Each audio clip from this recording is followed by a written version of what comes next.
Governor Pat McCrory and Attorney General Roy Cooper were both here in Wrightsville Beach today discussing economic development across the state. But even a little bit of standing water can be a breeding ground for mosquitoes.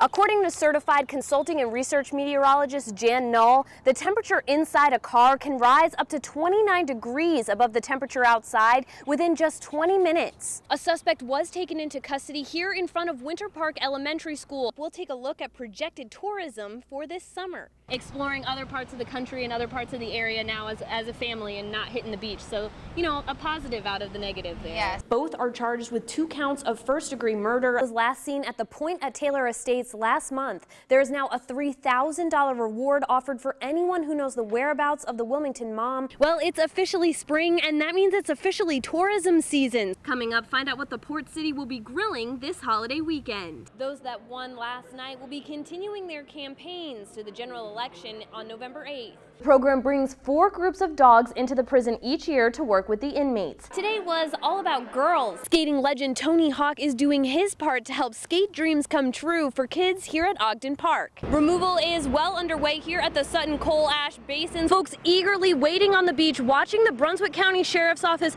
patrolling the ocean, looking for the shark or sharks responsible. Hundreds gathered today here at the state capitol in Raleigh to show their support of the controversial House Bill 2. This is not a matter of discriminating against gays or transsexuals. This is about protecting innocent women, children from sexual predators. Religious leaders, community leaders, and citizens gathered by the hundreds in front of the Capitol building in Raleigh Monday afternoon to show support of Governor Pat McCrory and House Bill 2. And we support him, and we're not to back down, not to let people bully him. We've been bullied long enough as Christians. Some at today's rally say Charlotte's attempt to pass a bathroom bill was unnecessary and made House Bill 2 necessary. Transgendered individuals have been using the restroom facilities of their preferred gender for decades and decades, and it's never hurt anybody, and nobody's ever said anything.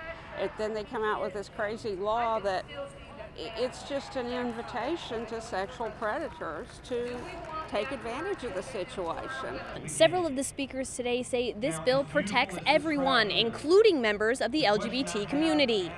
But a counter-protest across the street says that is just not true. I don't believe that for a second. It's pretty much just trying to sugarcoat the bill. Opponents say this bill is highly discriminatory, and not only against members of the LGBT community, but other minority groups, including women and veterans. In Raleigh, Taylor Yakowenko, WWAY News Channel 3. Sergeant Albert E. Higley of the 22nd New York Volunteers and the 16th New York Heavy Artillery left his home to fight for the Union cause in the Civil War. Albert enlisted in the Union Army in May of 1861, 1 month after the firing on Fort Sumter, and essentially he served throughout the course of the war. He never returned. He was here in Wilmington in March of 1865 and was working in a hospital in one of the local churches when he contracted typhoid fever and died on March 31st, 1865, just a couple weeks before the end of the war. But today, Higley's family was able to honor him for the first time in 150 years, thanking him for his service and celebrating his life. It's funny to have lived most of my life kind of knowing this person that you could never get to know face to face. His family was able to connect with him across the decades through his diaries. And they shared those memoirs with Civil War reenactors from the state of New York. You know, seeing how they lived and seeing how, you know, their uniforms and accoutrements and the hardships that they went to, it brings it out of just reading a history book. Higley's journal entries and letters not only touched his family, but others as well. You know, he's a fellow veteran and he fought for the Union. He's a New Yorker just as much as I'm a New Yorker.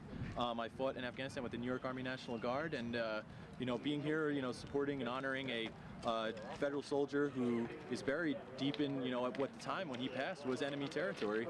And now finally, Higley received the honors he went without for over a century.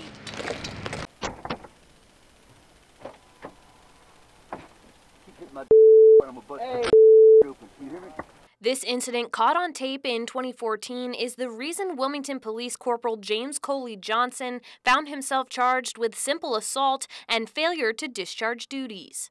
You hear me? Don't In the courtroom, the state argued that Johnson used excessive force when dealing with the teen seen in this video, Tyrell Rivers. They claimed Johnson choked Rivers. The defense said, however, Johnson used appropriate force, something called a C-clamp pressure point technique, to handle Rivers.